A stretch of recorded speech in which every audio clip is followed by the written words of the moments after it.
నీవు ఏముండాలంట? ఆసక్తి. శిక్ష పడినా దేవుని మీద ఆశ కలిగి ఉండాలి. దేవుని మీద ఆశ కలిగిన వారికంట శిక్ష వస్తుంది, తర్వాత గద్దింపు వస్తుంది. అంటే దేవుని వాక్యం మీద ఆశ కలిగి ఉండాలి, దేవుని మీద ఆశ కలిగి అనుకున్న వారుగా ఉండాలి. ఈ రోజు 40 దినాల్లో ప్రభునందు ప్రియమైన సంగతి ఆసక్తిని బట్టి దేవుడిని దీవించబడును గాక. ఏ ఆశతో ఉన్నా, ఏ ఆశతో వచ్చిన మందిరానికి అంటున్నమాట, ఏదో ఒకటి ఉంటుంది మనిషికి. నేను ఈ ఆశతో ఉన్నాను కాబట్టి 40 దినాల్లో నేను ప్రభుతో ఉండాలి, ప్రభుతో ఉండాలి, ప్రభుతో ఉంటున్నా, ప్రభు సన్నిధికి వస్తున్నా. ఈ 40 దినం గోల్ ఉన్నది. నాకు ఒక విషయం కోసం ప్రభు దగ్గరకు వస్తున్నాను కాబట్టి ఈ విషయాన్ని ప్రభు దగ్గర వెల్లడిపరుచుకొని నాకున్న ఆశని దేవుడు నెరవేర్చబడును గాక. అర్థమవుతుంది కదా ప్రభునందు ప్రియమైన సంగమా? ఆసక్తిలో ఒక రకం జ్ఞాపకం చేసుకున్నాను చూడండి. ఏదంట? అంతమంది పొందలేదా? అంతమంది పొందలేదా? మారు మనసు అర్థం ఏంటి?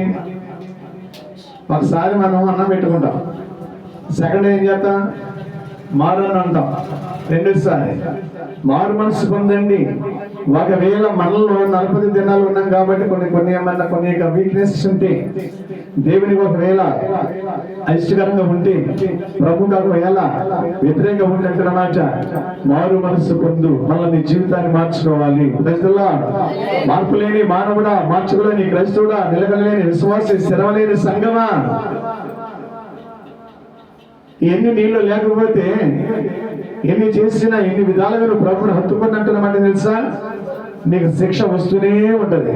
ప్రజలా, నిన్ను ప్రేమిస్తూనే ఉంటాడు, బాధ పెడతాడు. నిన్ను ప్రేమిస్తూనే ఉంటాడు, ఏదో ఒకటి నీ బాధ కలిగిస్తాడు. ఎందుకని?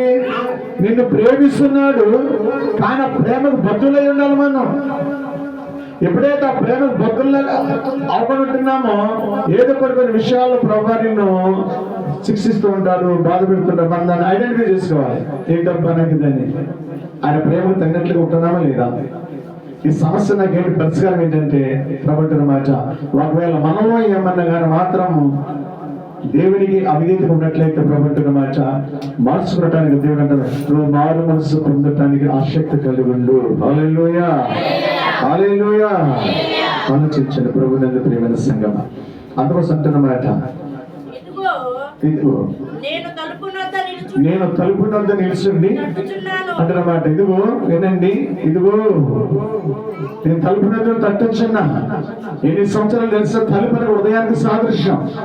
హృదయం అనేది ఇల్లు, మూత వేయబడినది. దేవుని విడులారా, ప్రభునందు ప్రియమైన సంగమా.